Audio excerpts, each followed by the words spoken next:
ETF index mutual funds నేర్చుకుని stock మార్కెట్లో రాణించాలనుకుంటున్నారా? వెంటనే ఈ నెంబర్కి కాల్ చేయండి. నమస్తే, వెల్కమ్ టు సుమన్ టీవీ. నేను మీ రజనీరమ్మ. ఇప్పుడు మనం చూసుకుంటే బయట ఏం జరుగుతుందో అందరికీ బాగా అర్థమవుతుంది అనుకుంటాను. పరిస్థితులు ఎంత దిగజారుతున్నాయో, ఎంత దారుణంగా తయారవుతున్నాయో. ఒక మనిషికి, ఒక జీవికి విలువ లేదు, ప్రాముఖ్యత లేదు. సొంత కుటుంబ సభ్యులనే చంపుకునే కాలం దాపురించింది అని చెప్పడానికి చాలా విచారిస్తున్నాను. ఏంటండి ఈ దారుణాలు ఏంటి చెప్పండి? మీ భార్యల్ని, మీ పిల్లల్ని మీరు ఎందుకు హింస పెట్టుకుంటున్నారు? మీ భర్తల్ని, మీ పిల్లల్ని మీరు ఎందుకు హింస పెట్టుకుంటున్నారు? మీ తల్లిదండ్రుల్ని, తోడబుట్టిన వాళ్ళని, చుట్టాలని, పక్కాలని ఎందుకు మీరు హింస పెట్టుకుంటున్నారు? మీ వాళ్ళని మీరే క్షమించలేని పరిస్థితిలో ఉన్నారా? పరిస్థితుల్ని అధిగమించలేని స్థితిలో మీరున్నారా? ఎందుకు దారుణానికి ఒడిగడుతున్నారు? ఇప్పుడు చూసుకుంటే మనం ప్రజెంట్ గా కోనసీమ జిల్లాలో ఒక అతను ఇద్దరు పిల్లల్ని గోదావరిలో తోసేసి తను దూకేసి చనిపోయిన సంఘటన చెప్పాలంటే చాలా హృదయ విదారకంగా, చాలా దారుణంగా, చాలా విచారంగా ఉన్న విషయం ఇది. చూడండి, ఎన్నో సంఘటనలు జరుగుతున్నాయి. మనం ఎంతో బాధపడుతున్నాం. బాధపడి ఇలా జరగకూడదు అని ప్రతిసారి మనం ఎంతో మందికి చెప్తున్నాం, ఎన్నోసార్లు చెప్తున్నాం. ఒకళ్ళు చెప్పడం ఏంటండి? మీ సొంత మనుషుల్ని మీరు ఎందుకు దారుణంగా చంపుకుంటున్నారు? సమస్య ఉంటే మీరు కూర్చొని మాట్లాడుకోండి, తిట్టుకోండి, అరుచుకోండి. కానీ ఫైనల్లీ ఒక నిర్ణయానికి రావాలి మీరు. అది ఏ కష్టమైనా గానీ, ఆర్థిక పరిస్థితులే కావచ్చు, అప్పులు ఉండొచ్చు, పిల్లలకి పెళ్లిళ్ళు చేయలేకపోవచ్చు, లేదా పిల్లలు మాట వినకపోవచ్చు, లేదా భార్యాభర్తలకు అనేక రకమైన గొడవలు ఉండొచ్చు. ఇవి ప్రతి కుటుంబంలో ఉంటాయండి. 100% ఉంటాయండి. నిజంగా పెళ్లి చేసుకోకుండా ఉన్న బ్యాచులర్స్ కి కూడా వందల సంఖ్యలో సమస్యలు ఉంటాయి. ప్రతి మనిషి, జీవై పుట్టిన ప్రతి మనిషికి కూడా సమస్యలు ఉండనే ఉంటాయి. నిజం చెప్పాలంటే కుక్కలకి, నక్కలకి కూడా సమస్యలు ఉంటాయండి. దానికి కాలికి దెబ్బ తగులుతుంది, దానికి ఫుడ్ దొరకకపోవచ్చు ఒక్కొక్క రోజు. అది చచ్చిపోతుందా? ఒక పూట పస్తుంటుంది, మళ్ళీ దాని ఆహార సేకరణ కోసం బయలుదేరుతుంది. దానికి కాలికి దెబ్బ తగిలితే ఒక పక్కన కూర్చుంటుంది రికవర్ అయ్యే వరకు. మళ్ళాంటి వాళ్ళు ఎవరైనా జాలి తలిచి ఫుడ్ వేస్తే దానికి సహిస్తే తింటుంది, లేకపోతే అవాయిడ్ చేస్తుంది. ఆ దెబ్బ మానే వరకు కూడా అలా రెస్ట్ తీసుకుని మళ్ళీ తను ఆహారపు వేట కోసం వెళ్ళటం అనేది మనం చూస్తున్నాం చుట్టుపక్కల. ఒక జంతువు నుంచి, ఒక చెట్టు నుంచి, ఒక ప్రకృతి నుంచి మనం ఎన్నో నేర్చుకోవచ్చండి. ఎవరు గమనిస్తున్నారు? ప్రకృతిని అబ్జర్వ్ చేయండి. మనం ఎలా బ్రతకాలి, అసలు ఎలా బ్రతుకుతున్నాం అనేది మనకు అర్థమవుతుంది. ప్రకృతి నుంచి నేర్చుకోమని మనం ఒక వీడియో కూడా చేశాం. దీనికి అంతటికీ కూడా మన జీవితం పట్ల అవగాహన లేకపోవటం, ఎలా బ్రతకాలి అనేటువంటి ఒక ఉపాయం గాని, ఒక ప్లాన్ గాని లేకపోవటం. కోపం వచ్చిందా, భార్య ఉంటే భార్యని చితగొట్టడం, పిల్లలుంటే పిల్లల్ని చితగొట్టడం. ఒకటా ఎన్ని రకాల అన్యాయాలు, అక్రమాలు, దారుణాలు చేస్తున్నారు. మీరు మనిషి అయి పుట్టారా? మానవ జన్మ గురించి ఏమన్నా ఎప్పుడైనా తెలుసుకున్నారా మీరు? అసలు మానవ జన్మ అంటే ఏంటి? ఎన్ని వీడియోలు వస్తున్నాయండి, ఆధ్యాత్మికమైనటువంటి వీడియోలు ఎన్ని మన కోసం ప్రవచనాలు చేస్తున్నారు పెద్దలు. మీరు ఏమి సమాజంలో చూస్తున్నారు? దేనిని మీరు అబ్జర్వ్ చేసుకుంటున్నారు? అసలు దేన్ని మీరు గమనిస్తున్నారు? దేన్ని మీరు ఫాలో అవుతున్నారు? అసలు దేనికైనా కొరగాకుండా పోతున్నారు కదా? దేనికైనా పనికొస్తున్నారా మీరు? ఎంతసేపటికి ఏదో ఎంత చేసుకోవడం, సంపాదించుకోవడం, తినటం, సినిమాలు షికారులు చేసుకోవడం, ఉద్యోగం చేసుకోవడం, పడుకోవడం. కోపతాపాలు వస్తే భరించలేనంత, మీరు ఎలా నరాలు తెగిపోయేంత కోపంతో మీరు కోపం కట్లు తెంచుకొని ఊగిపోతున్నారు. దాని పర్యవసానం ఇంట్లో భార్యని కొట్టడం, చంపడం, తిట్టడం, పిల్లల్ని కొట్టడం, చంపడం. ఈ దారుణాలు ఏంటండి? ఒక భార్య కాదు, భర్తే కాదు, ఎవరైనా నేను చెప్తున్నాను. మీరు సమస్య ఉన్నప్పుడు ఎందుకు మీరు పరిష్కరించుకోరు? మీకు అంత పొగరబట్టి చస్తున్నారా?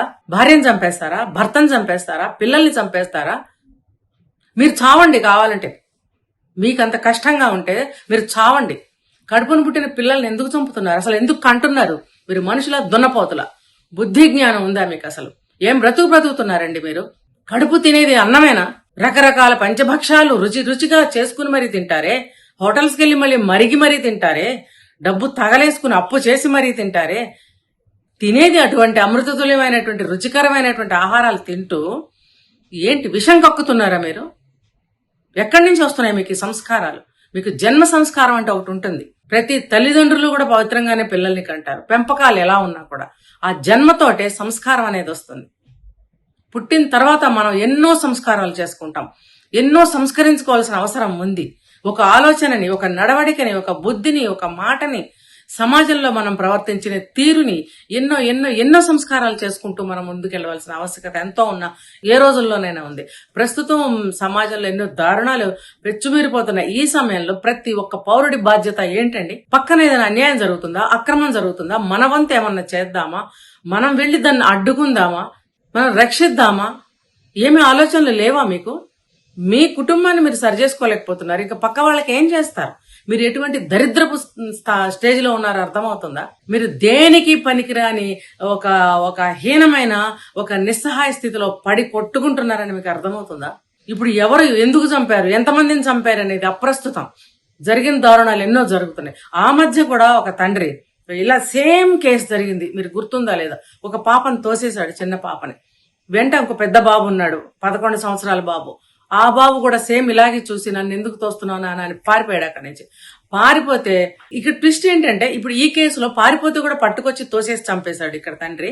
ఆ కేసులో ఏంటంటే ఆ అబ్బాయి పారిపోయి అక్కడ ఉన్నటువంటి జనానికి అందరికీ చెప్పాడు, నన్ను తోసి చంపేస్తున్నాడు, మా చెల్లిని చంపేశాడు, కాపాడండి కాపాడండి అని తను సేవ్ చేసుకోగలిగాడు. భగవంతుడి దయ వల్ల ఆ అబ్బాయి సేవ్ అయ్యాడు.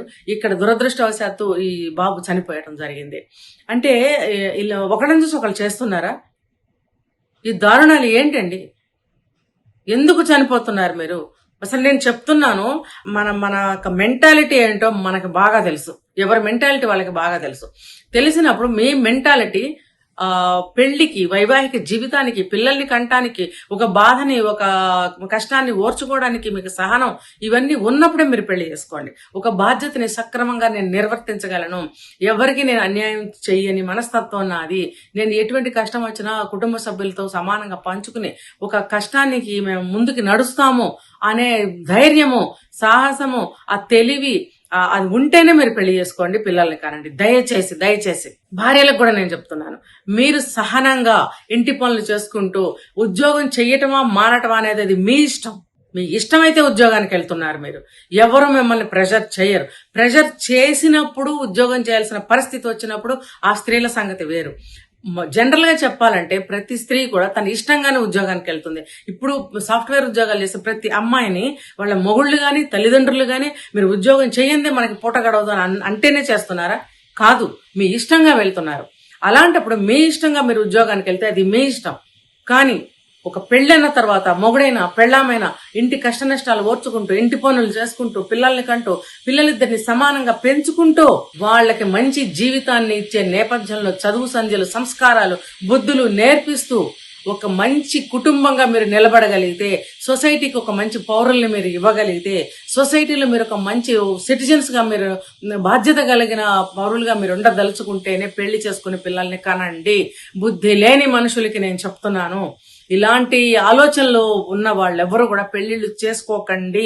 ఎవరికి వచ్చిన నష్టం లేదు. మీరు చచ్చినా కూడా భూమికి బరువేమి కాదు, భారం తగ్గుతుంది. ఇంకా భూమికి ఏమి బాధ కాదు. చస్తే 10 రోజులు గడవక ముందు ఎవరి పనుల్లో వాళ్ళకి వెళ్ళిపోతున్నారు. 11వ రోజు తప్పనిసరిగా వాళ్ళ పనులు మానుకుని కర్మక్రియలు చేస్తున్న పరిస్థితులు ఇవాళ ఉన్నాయి. 12వ రోజు నుంచి మిమ్మల్ని ఎవరు గుర్తు పెట్టుకోండి ఈ విషయం నేను చెప్పింది. మీరు చస్తే ఎవరికి బాధ లేదు.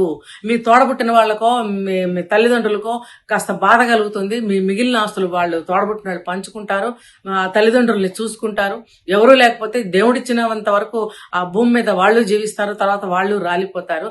మిమ్మల్ని 10, 12, 13 రోజుల్లోనే మర్చిపోతారు. ఏదో మీరు చస్తే వీళ్ళకి పనిష్మెంట్ అవుతుంది అని అనుకుంటున్నారేమో. అఫ్కోర్స్ మీ భార్య అయినా సరే ఒక నెల రోజులు తిరిగిన తర్వాత నా పరిస్థితి ఏంటి అని ఖచ్చితంగా ఆలోచనకు వస్తుంది.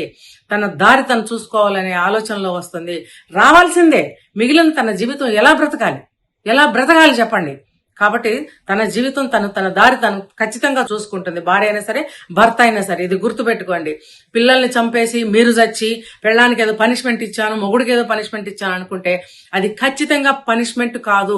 ఇలాంటి హింసా ప్రవృత్తి ఉండి గొడవలు పడుతూ సాగిస్తున్న ఈ జీవనానికి చెక్ పెట్టగలిగాము. ఈ రోజుకి దరిద్రం వదిలింది వీడితో, లేకపోతే దీంతో. రేపటి నుంచి నా జీవితం నేను బ్రతకచ్చు. 10 ఏళ్ల నుంచి నేను నరకం అనుభవించాను పెళ్ళాంతోటి, నాకు ఈ రోజుతో శని వదిలింది అనుకుంటాడే కానీ మొగుడు.